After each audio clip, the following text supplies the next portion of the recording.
എല്ലാ വിദ്യാർത്ഥികൾക്കും പുതിയൊരു വീഡിയോയിലേക്ക് സ്വാഗതം. ഈ വർഷത്തെ ഇൻഡസ്ട്രിയൽ ട്രെയിനിങ് ഇൻസ്റ്റിറ്റ്യൂട്ട് അതായത് ITIയുടെ പ്രവേശനവുമായി ബന്ധപ്പെട്ടുള്ള അപേക്ഷ ഓൾറെഡി ആരംഭിച്ചിട്ടുണ്ടായിരുന്നു. അപ്പോൾ വിദ്യാർത്ഥികൾക്ക് ജൂൺ 20-ാം തീയതി വരെയാണ് ITIയുടെ പ്രവേശനത്തിനായിട്ടുള്ള അപേക്ഷ സമർപ്പിക്കാൻ സാധിക്കുക. ചില സമയങ്ങളിൽ ഈ ഒരു ഡേറ്റ് നീട്ടാറുണ്ട്. അതുകൊണ്ട് തന്നെ നിങ്ങൾ 20-ാം തീയതി കഴിഞ്ഞു കഴിഞ്ഞാലും ജസ്റ്റ് ഒന്ന് വെബ്സൈറ്റ് പരിശോധിക്കാനായിട്ട് ശ്രദ്ധിക്കേണ്ടതാണ്. ഈ ഒരു വെബ്സൈറ്റിൻ്റെ അഡ്രസ്സ് എന്ന് പറയുന്നത് itiadmissions.kerala.gov.in/splash.php എന്നാണ്. അപ്പോൾ വിദ്യാർത്ഥികൾക്ക് ITIയുടെ അഡ്മിഷൻ പ്രോസസ്സും കാര്യങ്ങളും ഈ ഒരു വീഡിയോയിൽ മനസ്സിലാക്കാൻ സാധിക്കുന്നതാണ്. അപ്പോൾ ITIയിലേക്കുള്ള പ്രവേശനത്തിനായിട്ട് വിദ്യാർത്ഥികൾ ഓൺലൈനായിട്ട് ഈ ഒരു വെബ്സൈറ്റ് വഴിയാണ് അപേക്ഷിക്കേണ്ടത്. അതായത് itiadmissions.kerala.gov.in/splash.php എന്നാണ് ഈ ഒരു പേജിൻ്റെ അഡ്രസ്സ്. അപേക്ഷിക്കാനായിട്ട് 100 രൂപ മാത്രമാണ് വിദ്യാർത്ഥികൾക്ക് അപേക്ഷാ ഫീസ് വരുന്നത്. അപ്പോൾ അപേക്ഷയുടെ ആദ്യത്തെ സ്റ്റെപ്പ് ന്യൂ രജിസ്ട്രേഷൻ ആണ്. നിങ്ങൾക്ക് നിങ്ങളുടെ മൊബൈൽ നമ്പറും ഇമെയിൽ ID അതുപോലെ തന്നെ നിങ്ങളുടെ പാസ്വേഡ് അതുപോലെ ആപ്ലിക്കേഷൻ നമ്പർ എന്നിവയാണ് കൊടുക്കേണ്ടത്. അതുപോലെ തന്നെ നിങ്ങളുടെ ഈ ഒരു മൊബൈൽ നമ്പറും അതുപോലെ തന്നെ നിങ്ങളുടെ ആ ഒരു പാസ്വേഡും ഒക്കെ ഉപയോഗിച്ചുകൊണ്ടാണ് നിങ്ങൾ ലോഗിൻ ചെയ്ത് ബാക്കി സ്റ്റെപ്പുകൾ ചെയ്യേണ്ടത്. സ്വന്തമായിട്ട് അപേക്ഷിക്കാൻ അറിയാത്തവർക്ക് എങ്ങനെ അപേക്ഷിക്കാമെന്ന് സംബന്ധിച്ചുള്ള യൂസർ മാനുവൽ ITI ഈ ഒരു പേജിൽ തന്നെ താഴെയായിട്ട് യൂസർ മാനുവൽ എന്ന് പറഞ്ഞുകൊണ്ട് കൊടുത്തിട്ടുണ്ട്. അപ്പോൾ ഇത് നിങ്ങൾ കൃത്യമായിട്ട് ഡൗൺലോഡ് ചെയ്തെടുത്ത് നോക്കിക്കഴിഞ്ഞാൽ കൃത്യമായിട്ട് നിങ്ങൾക്ക് എങ്ങനെ സ്വന്തമായിട്ട് അപേക്ഷിക്കാമെന്നുള്ള കാര്യങ്ങൾ നിങ്ങൾക്ക് മനസ്സിലാക്കാൻ സാധിക്കും. അതുപോലെ തന്നെ അപേക്ഷ സമർപ്പിക്കുമ്പോൾ എന്തൊക്കെ ഡോക്യുമെൻറ്റുകൾ നിങ്ങൾ അപ്ലോഡ് ചെയ്ത് കൊടുക്കണം എന്നുള്ള ആ ഒരു ഡീറ്റെയിൽസും ഇതിൽ കൃത്യമായിട്ട് സ്റ്റെപ്പ് ബൈ സ്റ്റെപ്പായിട്ട് കൊടുത്തിട്ടുണ്ട്. അതുകൊണ്ട് തന്നെ നിങ്ങൾക്ക് ഈ ഒരു യൂസർ മാനുവൽ നോക്കിയാൽ തന്നെ സ്വന്തമായിട്ട് എങ്ങനെ അപേക്ഷിക്കാം, എങ്ങനെ ഓപ്ഷൻ കൊടുക്കാം എന്നിങ്ങനെയുള്ള ഡീറ്റെയിൽസ് നിങ്ങൾക്ക് അറിയാനായിട്ട് സാധിക്കുന്നതാണ്. ഇതിൽ അപേക്ഷയുടെ സ്റ്റെപ്സ് എന്ന് പറയുമ്പോൾ ആദ്യത്തേത് രജിസ്ട്രേഷൻ ആണ്. അതുപോലെ തന്നെ ഫിൽ ആപ്ലിക്കേഷൻ എന്നുള്ളതും അതുപോലെ തന്നെ പേഴ്സണൽ ആൻഡ് ക്വാളിഫിക്കേഷൻ ഡീറ്റെയിൽസ് എന്നുള്ളതും കമ്മ്യൂണിക്കേഷൻ ഡീറ്റെയിൽസ് അതുപോലെ തന്നെ അതർ ഡീറ്റെയിൽസ് അതുപോലെ ഡോക്യുമെൻറ്റ് അപ്ലോഡ് സെൽഫ് ഡിക്ലറേഷൻ അതുപോലെ ITI ആൻഡ് ട്രേഡ് ചോയ്സ് അതുപോലെ തന്നെ view application make payment view and download application എന്നിങ്ങനെ ഇത്രയും സ്റ്റെപ്പുകളാണ് ഈ ഒരു ITIയുടെ അപേക്ഷയ്ക്കായിട്ടുള്ളത്. അപ്പോൾ ഇനി വിദ്യാർത്ഥികൾ ചോദിക്കുന്ന പ്രധാനപ്പെട്ട കാര്യമാണ്, ഇനി ഞാൻ ഇപ്പോൾ അപേക്ഷിച്ചു, ഇനി എനിക്ക് എഡിറ്റ് ചെയ്യണം, അതുപോലെ തന്നെ ഇനി ഇതിൻ്റെ അഡ്മിഷനും കാര്യങ്ങളൊക്കെ എങ്ങനെയാണ് എന്നാണ് വിദ്യാർത്ഥികൾ ചോദിക്കുന്നത്.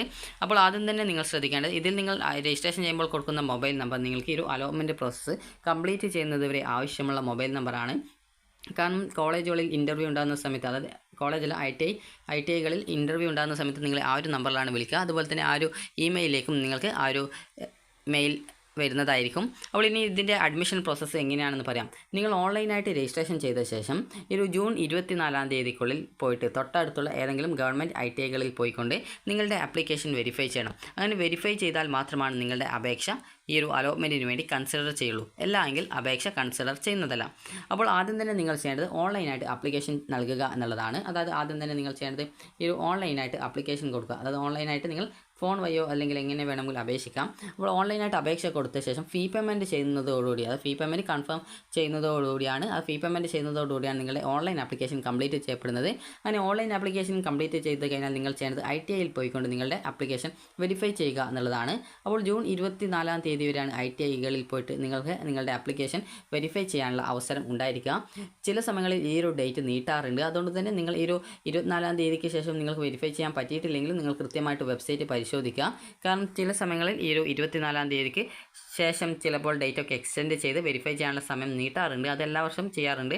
അപ്പോൾ അതുകൊണ്ട് തന്നെ നിങ്ങൾ ആ ഒരു രീതിയിൽ ഈ ഒരു വെബ്സൈറ്റ് ഡെയിലി നോക്കിക്കഴിഞ്ഞാൽ നിങ്ങൾക്ക് ആ ഒരു വെരിഫിക്കേഷൻ കഴിഞ്ഞിട്ടുണ്ടോ ഇല്ലയോ എന്നുള്ളത്, നിങ്ങൾക്ക് നീട്ടിയിട്ടുണ്ടോ എന്നുള്ളതൊക്കെ നിങ്ങൾക്ക് കൃത്യമായിട്ട് മനസ്സിലാക്കാൻ പറ്റും. നിലവിൽ ജൂൺ 24-ാം തീയതിയാണ് ഈ ഒരു വെരിഫിക്കേഷൻ്റെ ഡേറ്റ് എന്ന് പറയുന്നത്. അത് 24-ാം തീയതിയാണ്. അതുപോലെ തന്നെ അപേക്ഷ കൊടുക്കേണ്ടത് ജൂൺ 20-ാം തീയതിയാണ് ലാസ്റ്റ് ഡേറ്റ്. അപ്പോൾ നിങ്ങൾ ആദ്യം ഓൺലൈനായിട്ട് നിങ്ങളുടെ അപേക്ഷ കൊടുക്കുക. ഓൺലൈൻ അപേക്ഷയിൽ നിങ്ങൾക്ക് വേണ്ട ട്രേഡുകൾ ഏതൊക്കെയാണ്? ട്രേഡ് എന്ന് പറയുമ്പോൾ ITIയിലുള്ള കോഴ്സുകളെയാണ് ട്രേഡ് എന്നതുകൊണ്ട് ഉദ്ദേശിക്കുന്നത്. 2 വർഷ ട്രേഡുകളുണ്ട്, അതുപോലെ തന്നെ 6 മാസമുണ്ട്, 12 മാസമുണ്ട് എന്നിങ്ങനെ വിവിധ തരത്തിൽ വിവിധ കാലയളവിലേക്കുള്ള കോഴ്സുകളുണ്ട്. അപ്പോൾ വിവിധ മെക്കാനിക്ക് അതുപോലെ തന്നെ 2 വീലർ മെക്കാനിക്ക് ഇതുപോലെ വിവിധ കോഴ്സുകൾ ഈ ഒരു ITIകളിൽ ലഭ്യമാണ്.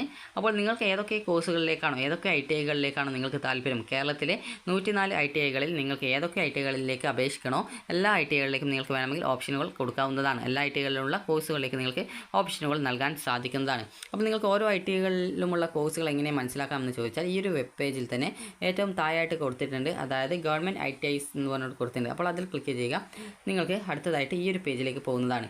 ഇവിടെ നിങ്ങൾക്ക് താല്പര്യമുള്ള ആ ഒരു ITI ഏതൊക്കെയാണ്, അതിൻ്റെ നേരെയുള്ള റീഡ് മോറിൽ ക്ലിക്ക് ചെയ്ത് കഴിഞ്ഞാൽ ആ ഒരു ITIകളിലുള്ള കോഴ്സുകൾ ഏതൊക്കെയാണ്, അതായത് അവിടെയുള്ള ആ ഒരു ട്രേഡുകൾ ഏതൊക്കെയാണ്, അതുപോലെ തന്നെ ഇവിടെ ആ ഒരു NSQF ലെവൽ എത്രയാണ്, അതുപോലെ ആ ഒരു കോഴ്സിൻ്റെ ഡ്യൂറേഷൻ എത്രയാണ്, അത് എഞ്ചിനീയറിംഗ് വിഭാഗമാണോ എന്നിങ്ങനെയൊക്കെയുള്ള കാര്യങ്ങൾ കൃത്യമായിട്ട് കൊടുത്തിട്ടുണ്ട്. അപ്പോൾ നിങ്ങൾക്ക് ഇലക്ട്രീഷ്യൻ കോഴ്സ് ഉൾപ്പെടെ ITIകളിൽ ലഭ്യമാണ്. അപ്പോൾ നിങ്ങൾക്ക് ഏതൊക്കെ ഐറ്റികളിൽ ഏതൊക്കെ കോഴ്സുകളാണ് ഉള്ളത് എന്നറിയാനായിട്ട് ഈ ഒരു രീതിയിൽ നിങ്ങൾക്ക് ഈ ഒരു പേജ് പരിശോധിച്ചാൽ മതിയാകും. ഇനി ഫ്രീക്വൻ്റ്ലി ആസ്ക്ഡ് ക്വസ്റ്റ്യൻസ് എന്നുള്ള രീതിയിൽ ക്വസ്റ്റ്യൻസ് കൊടുത്തിട്ടുണ്ട്, എന്നാൽ അവിടെ പ്രത്യേകിച്ച് ഒന്നും കൊടുത്തിട്ടില്ല. അപ്പോൾ അതുകൊണ്ട് തന്നെ നിങ്ങൾ ചെയ്യേണ്ടത് ഓൾറെഡി നിങ്ങൾ അപേക്ഷ കൊടുക്കാത്ത വിദ്യാർത്ഥികൾ ആണെങ്കിൽ ഉടൻ അപേക്ഷിക്കുക. അപ്പോൾ ഈ ഒരു ITI അഡ്മിഷനുമായി ബന്ധപ്പെട്ട് നിങ്ങൾക്ക് എന്തെങ്കിലും ഡൗട്ട് ഉണ്ടെങ്കിൽ ഇവിടെ ഹെൽപ്പ് ഡെസ്ക് എന്ന് പറഞ്ഞുകൊണ്ട് ആ ഒരു കോൺടാക്റ്റ് ചെയ്യാനുള്ള നമ്പേഴ്സ് കൊടുത്തിട്ടുണ്ട്. അപ്പോൾ നിങ്ങൾക്ക് ആ ഒരു നമ്പറിൽ നിങ്ങൾക്ക് ജസ്റ്റ് ഒന്ന് കോൺടാക്റ്റ് ചെയ്യാവുന്നതാണ്. ഈ ഒരു പേജിൽ കോൺടാക്റ്റ് അസ് എന്ന് പറഞ്ഞിട്ട് അവിടെ നമ്പേഴ്സ് കൊടുത്തിട്ടുണ്ട്. നിങ്ങൾക്ക് നിങ്ങളുടെ നാട്ടിലുള്ള ITIകളിലേക്കുള്ള അവിടുത്തെ ആ ഒരു കോൺടാക്റ്റ് നമ്പർ നോക്കിയിട്ട് നിങ്ങൾക്ക് വിളിക്കാവുന്നതാണ്. ഇനി വിദ്യാർത്ഥികൾ ചെയ്യേണ്ട പ്രധാനപ്പെട്ട കാര്യം എന്ന് പറയുന്നത് ആദ്യത്തെ സ്റ്റെപ്പ് എന്ന് പറയുന്നത് ഓൺലൈനായിട്ട് നിങ്ങളുടെ അപേക്ഷ കൊടുക്കുക. അതുപോലെ നിങ്ങൾക്ക് വേണ്ട ITIകളൊക്കെ നിങ്ങൾ കൊടുക്കുക. അതിനുശേഷം പിന്നീട് ചെയ്യേണ്ടത് ഈ ഒരു ITIയിൽ പോയിക്കൊണ്ട് വെരിഫൈ ചെയ്യണം എന്ന് പറഞ്ഞു. അപ്പോൾ ഈ ഒരു വെരിഫൈ ചെയ്യുന്നതിന് മുമ്പായിട്ട് നിങ്ങൾക്ക് ഏത് തരത്തിലുള്ള എഡിറ്റ് ചെയ്യണമെങ്കിലും നിങ്ങൾക്ക് ചെയ്യാവുന്നതാണ്. ITIയിൽ വെരിഫിക്കേഷൻ ചെയ്യും മുമ്പായിട്ട് ഈ ഒരു രീതിയിൽ നിങ്ങൾക്ക് ഏത് തരത്തിലുള്ള എഡിറ്റും കാര്യങ്ങളൊക്കെ നിങ്ങൾക്ക് അപേക്ഷയിൽ ചെയ്യാം. ഓപ്ഷൻ ആഡ് ചെയ്യുക ഉൾപ്പെടെ നിങ്ങൾക്ക് അങ്ങനെ ചെയ്യാം. അതിനായിട്ട് നിങ്ങൾ ചെയ്യേണ്ടത് ജസ്റ്റ് ഒന്ന് ലോഗിൻ ചെയ്യുക മാത്രമാണ് ചെയ്യേണ്ടത്. ലോഗിൻ ചെയ്യാനായിട്ടുള്ള ഓപ്ഷൻ ഇവിടെ കൃത്യമായിട്ട് കൊടുത്തിട്ടുണ്ട്. അതായത് ലോഗിൻ ചെയ്യാനായിട്ട് നിങ്ങൾക്കിവിടെ മുകളിലായിട്ട് ഇവിടെ 3 ലൈൻസ് കാണാം. അതിൽ ക്ലിക്ക് ചെയ്യുക. ലോഗിൻ ഓപ്ഷൻ കൊടുത്തിട്ടുണ്ട്, അപ്പോൾ അതിൽ ക്ലിക്ക് ചെയ്യുക. അപ്പോൾ ഇവിടെ ലോഗിൻ ചെയ്യാനായിട്ട് ഇവിടെ അപ്ലിക്കൻ്റ് എന്ന് പറഞ്ഞുകൊണ്ട് സെലക്ട് ചെയ്ത് കൊടുക്കുക. അതിനുശേഷം നിങ്ങളുടെ മൊബൈൽ നമ്പർ, അതുപോലെ തന്നെ പാസ്വേഡ്, അതുപോലെ ഇവിടെ കാണുന്ന കുറച്ച് ആ ഒരു ക്യാപ്ച അത് കൊടുത്ത ശേഷം ലോഗിൻ ചെയ്യാൻ സാധിക്കുന്നതാണ്. അപ്പോൾ അതിനുശേഷം നിങ്ങളുടെ ആപ്ലിക്കേഷൻ നിങ്ങൾക്ക് എഡിറ്റ് ചെയ്യാവുന്നതാണ്. അപ്പോൾ നിങ്ങൾക്ക് ഒരു അപേക്ഷ നിങ്ങൾക്ക് ഒരു ITIയിൽ പോയിക്കൊണ്ട് വെരിഫൈ ചെയ്യും മുമ്പായിട്ട് നിങ്ങളുടെ ആപ്ലിക്കേഷൻ, അതായത് 104 ഗവൺമെൻറ് ITIs അല്ല 108 ഉണ്ട്. അപ്പോൾ അതിലേക്ക് നിങ്ങൾക്ക് അപേക്ഷ കൊടുക്കാവുന്നതാണ്. എത്ര ITIകളിലേക്ക് വേണമെങ്കിലും നിങ്ങൾക്കൊരു അപേക്ഷ കൊടുക്കാവുന്നതാണ്. അപ്പോൾ നിങ്ങൾ ശ്രദ്ധിക്കേണ്ട പ്രധാനപ്പെട്ട കാര്യം, ഈ ഒരു രീതിയിൽ നിങ്ങൾ അപേക്ഷിച്ച ശേഷം നിങ്ങൾ ചെയ്യേണ്ടത് ഈ ഒരു ITIകളിൽ പോകുമ്പോൾ എന്തൊക്കെ ഡോക്യുമെൻറ്റ്സ് ആണ് എടുക്കേണ്ടത് എന്നുള്ളത് വിദ്യാർത്ഥികൾക്ക് ഒരു സംശയം ഉണ്ടാവും. അപ്പോൾ നിങ്ങൾക്ക് ഈ ഒരു SSLC യോഗ്യത വെച്ചിട്ടാണ് ഈ ഒരു ITIകളിലേക്കുള്ള അപേക്ഷ നിങ്ങൾ കൊടുക്കുന്നത്. അപ്പോൾ അതുകൊണ്ട് തന്നെ വിദ്യാർത്ഥികൾക്ക് SSLC സർട്ടിഫിക്കറ്റ്, അതുപോലെ തന്നെ നിങ്ങൾ നാറ്റിവിറ്റി, അതുപോലെ കമ്മ്യൂണിറ്റി അല്ലെങ്കിൽ കാസ്റ്റ്, അല്ലെങ്കിൽ അതുപോലെ നിങ്ങൾ എന്തൊക്കെ ഡോക്യുമെൻറ്റ്സ് ഡീറ്റെയിൽസ് ആണോ അപേക്ഷയിൽ കൊടുത്തിട്ടുണ്ടായിരുന്നത് ആ ഒരു ഡോക്യുമെൻറ്റ്സിൻ്റെ ഒക്കെ ഒറിജിനൽ എടുത്തുകൊണ്ട് വേണം നിങ്ങൾ സ്കൂളിൽ പോകാനായിട്ട്. SSLC സർട്ടിഫിക്കറ്റ് നിങ്ങൾക്ക് ഒറിജിനൽ നിങ്ങളുടെ കയ്യിലില്ലെങ്കിൽ അതിൻ്റെ കോപ്പി എടുത്തിട്ട് പോയാൽ മതിയാകും. പോകുന്ന സമയത്ത് നിങ്ങളുടെ ഒരു ആധാർ കാർഡോ മറ്റോ എടുത്തിട്ട് പോകാനായിട്ട് ശ്രദ്ധിക്കുക. കാരണം അത് നിങ്ങളാണെന്ന് അവർക്ക് വെരിഫൈ ചെയ്യാൻ വേണ്ടിയിട്ട് മാത്രമാണ് ആധാർ കാർഡ് കൂടി എടുക്കാനായിട്ട് ശ്രദ്ധിക്കുന്നത്.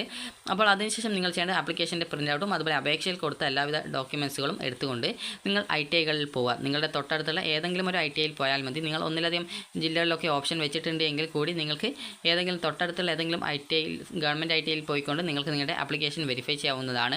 അപ്പോൾ വെരിഫൈ ചെയ്യും മുമ്പ് എത്ര പ്രാവശ്യം വേണമെങ്കിൽ നിങ്ങൾക്ക് എഡിറ്റ് ചെയ്യാം. വെരിഫൈ ചെയ്ത ശേഷം യാതൊരു കാരണവശാലും എഡിറ്റ് ചെയ്യാനായിട്ട് നിങ്ങൾക്ക് സ്വന്തമായിട്ട് പറ്റില്ല. പിന്നീട് ITIകളിൽ പോയിക്കൊണ്ട് എഡിറ്റ് ചെയ്യേണ്ടതായിട്ട് വരുന്നതാണ്. അപ്പോൾ അതുകൊണ്ട് തന്നെ വിദ്യാർത്ഥികൾ ശ്രദ്ധിക്കേണ്ടത് നിങ്ങൾക്ക് വേണ്ട ഓപ്ഷനുകളും അതുപോലെ തന്നെ കാര്യങ്ങളൊക്കെ കൊടുത്തിട്ടുണ്ട് എന്നുള്ള കാര്യം ആദ്യം തന്നെ ഉറപ്പുവരുത്തുക. ഇനി ഇതിൻ്റെ അഡ്മിഷൻ എങ്ങനെയാണ് എന്ന് പറയാം. ഇത് അലോട്ട്മെൻറ്റ് പ്രോസസ്സ് മുഖേനയല്ല അലോട്ട്മെൻറ്റ് നടത്തുന്നത്, ഇൻ്റർവ്യൂ മുഖേന, അത് റാങ്ക് ലിസ്റ്റ് മുഖേനയാണ്. അപ്പോൾ വിദ്യാർത്ഥികൾക്ക്, അതായത് ഇപ്പോൾ ഒരു ഉദാഹരണം പറഞ്ഞു തരാം. അതായത് നിങ്ങളിപ്പോൾ ഓൺലൈനായിട്ട് അപേക്ഷ കൊടുത്തു, അതിനുശേഷം വേണ്ട എല്ലാ എഡിറ്റും ചെയ്ത് കഴിഞ്ഞു, അതുപോലെ വേണ്ട ഓപ്ഷൻസും കാര്യങ്ങളൊക്കെ കൊടുത്തു കഴിഞ്ഞു, ഫീ പേയ്മെൻ്റ് ഒക്കെ ചെയ്തു, പ്രിൻ്റ് ഒക്കെ കിട്ടി. അപ്പോൾ ആ ഒരു പ്രിൻ്റ് ഔട്ടും അതുപോലെ അതിൽ അപേക്ഷയിൽ പറഞ്ഞ പ്രകാരമുള്ള ഡോക്യുമെൻറ്റ്സ് ഒക്കെ എടുത്തുകൊണ്ട് നിങ്ങളുടെ തൊട്ടടുത്തുള്ള ഗവൺമെൻറ് ITIയിൽ പോവുക. അതിനുശേഷം നിങ്ങളുടെ ആപ്ലിക്കേഷൻ വെരിഫൈ ചെയ്യുക.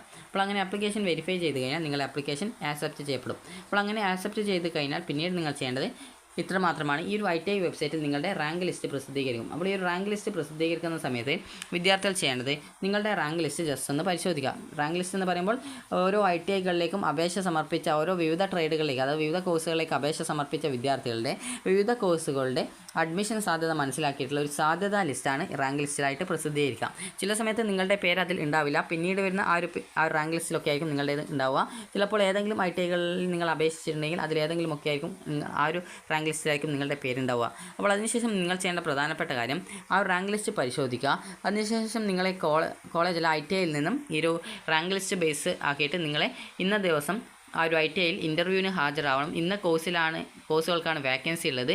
അപ്പോൾ നിങ്ങളവിടെ ഇൻ്റർവ്യൂവിന് ഇന്ന ദിവസം ഇന്ന സമയത്തുള്ള, അത് ഇന്ന ദിവസം 11:30 അല്ലെങ്കിൽ 12 മണിക്ക് മുമ്പായിട്ട് ITIയിൽ എത്തിക്കൊണ്ട് നിങ്ങളുടെ പേര് രജിസ്ട്രേഷൻ ചെയ്ത് അതിൽ പങ്കെടുക്കണമെന്ന് പറയും.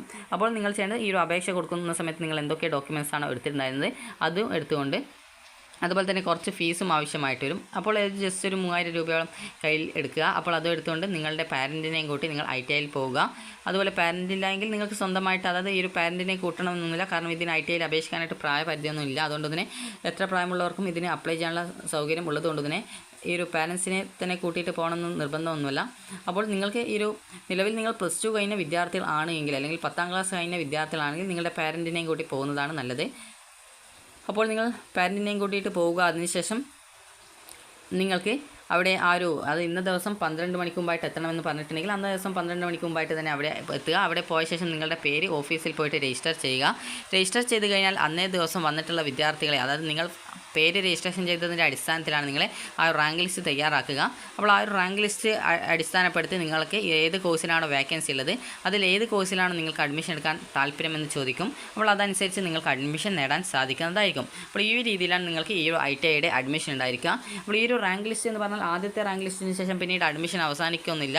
നിങ്ങൾക്ക് പിന്നീട് വീണ്ടും, അതായത് ഒരു വിദ്യാർത്ഥിയെ ഇപ്പോൾ ചില വിദ്യാർത്ഥികൾ ചില ട്രേഡ് കിട്ടിക്കഴിഞ്ഞാൽ എടുക്കില്ല. അപ്പോൾ അതുകൊണ്ട് തന്നെ പിന്നീട് ആ ഒരു റാങ്ക് ലിസ്റ്റ് ഇല്ലാത്ത വിദ്യാർത്ഥികളെ അടുത്ത അപേക്ഷയിൽ ഉണ്ടായിരുന്ന വിദ്യാർത്ഥികളെ ആ ഒരു റാങ്ക് ലിസ്റ്റിലേക്ക് ഉൾപ്പെടുത്തി ആ ഒരു വിദ്യാർത്ഥികളെ ആ ഒരു ITIയിൽ നിന്ന് വിളിക്കും. അപ്പോൾ വിളിക്കുന്ന സമയത്ത് നിങ്ങൾക്ക് ഇമെയിലായിട്ടും വരും, അതുപോലെ തന്നെ SMS ആയിട്ടും വരും. ഇന്ന് ITIയിൽ ഇന്ന ദിവസം ഈ ഇൻ്റർവ്യൂ നടക്കുന്നുണ്ട്, ഇന്ന കോഴ്സുകൾക്കാണ് വേക്കൻസി. അപ്പോൾ ഇന്ന ദിവസം നിങ്ങൾ ഇന്ന സമയത്തിനുള്ളിൽ നിങ്ങളുടെ ആ ഒരു അപേക്ഷയുടെ ഡോക്യുമെൻറ്റ്സും കാര്യങ്ങളൊക്കെ എടുത്തുകൊണ്ട് നിങ്ങൾ ഇന്ന ITIകളിലേക്ക് നിങ്ങൾ അപേക്ഷ കൊടുത്തിട്ടുണ്ടായിരുന്ന ആ ഒരു ഏത് IT ആണോ നിങ്ങൾക്ക് മെസ്സേജ് അയക്കുന്നത് ആ ഒരു ITIയിലേക്ക് വരണമെന്ന് പ്രിൻസിപ്പൾ അറിയിക്കുന്നു എന്ന് പറഞ്ഞുകൊണ്ട് നിങ്ങൾക്ക് SMS-ഉം അതുപോലെ ഇമെയിലും അതുപോലെ തന്നെ നിങ്ങളെ കോൾ ചെയ്യുകയും ചെയ്യും. അപ്പോൾ നിങ്ങൾ ആ ഒരു സമയത്ത് നിങ്ങൾ ആ ഒരു ഇൻ്റർവ്യൂവിൽ പങ്കെടുക്കുക. ഇൻ്റർവ്യൂ എന്നതുകൊണ്ട് ഉദ്ദേശിക്കുന്നത് നിങ്ങളുടെ ഡോക്യുമെൻറ്റ്സ് ഒക്കെ വെരിഫൈ ചെയ്ത് കറക്റ്റാണെന്ന് പരിശോധിച്ച് അഡ്മിഷൻ നൽകുന്നതാണ് ഇൻ്റർവ്യൂ എന്ന് പറയുന്നത്. അല്ലാതെ ചോദ്യം ചോദിച്ചിട്ട് ഇന്ന ഉത്തരം പറയണം എന്നുള്ളതല്ല.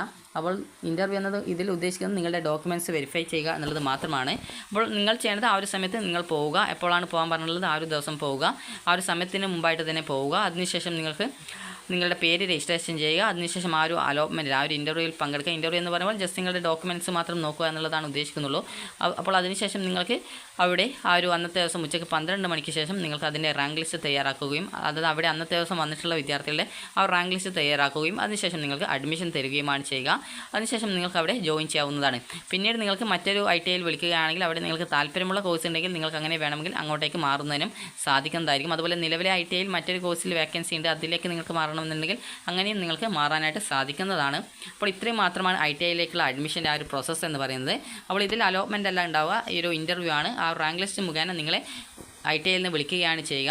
അപ്പോൾ നേരത്തെ പറഞ്ഞതുപോലെ ആദ്യം നിങ്ങൾ ചെയ്യേണ്ട കാര്യം എന്ന് പറയുന്നത് ഓൺലൈനായിട്ട് രജിസ്ട്രേഷൻ ചെയ്യുക. നിങ്ങൾക്ക് മൊബൈലോ അല്ലെങ്കിൽ അക്ഷയോ ഇൻ്റർനെറ്റ് കഫേ വഴിയോ അപേക്ഷിക്കാം.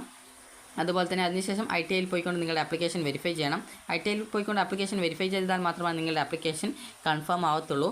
ഓൺലൈൻ ആപ്ലിക്കേഷൻ മാത്രം കൊടുത്തിട്ടുള്ള വിദ്യാർത്ഥികളുടെ ആപ്ലിക്കേഷൻ ഈ ഒരു അലോട്ട്മെൻറ്റിലേക്ക്, അതായത് ഈ ഒരു ITI അഡ്മിഷന് വേണ്ടി പരിഗണിക്കുന്നതല്ല. നിങ്ങളുടെ ആപ്ലിക്കേഷൻ നിർബന്ധമായിട്ടും ITIയിൽ പോയിക്കൊണ്ട് വെരിഫൈ ചെയ്തിട്ടുണ്ടെങ്കിൽ മാത്രമാണ്. അതായത് വെരിഫൈ ചെയ്യുമ്പോഴായിട്ട് എത്ര പ്രാവശ്യം വേണമെങ്കിലും ഓപ്ഷൻ, അതായത് നിങ്ങളുടെ ആപ്ലിക്കേഷൻ എഡിറ്റ് ചെയ്യാം. അപ്പോൾ വെരിഫൈ ചെയ്ത ശേഷം പിന്നീട് എഡിറ്റ് ചെയ്യണമെങ്കിൽ നിങ്ങൾക്ക് ITIയിൽ പോവേണ്ടതായിട്ടുണ്ട്. അപ്പോൾ വെരിഫൈ ചെയ്യുമ്പോൾ വേണ്ട എഡിറ്റും കാര്യങ്ങളൊക്കെ ചെയ്ത ശേഷം വിദ്യാർത്ഥികൾക്ക് ഈ ഒരു ജൂൺ 24-ാം തീയതിക്കുള്ളിൽ നിങ്ങളുടെ ആപ്ലിക്കേഷൻ വെരിഫൈ ചെയ്യേണ്ടതാണ്. അപ്പോൾ നിങ്ങൾക്ക് ഈ ഒരു വീഡിയോ ഉപകാരപ്രദമായിട്ടുണ്ടെങ്കിൽ ലൈക്ക് ചെയ്യുക, ഷെയർ ചെയ്യുക. Thank you for watching.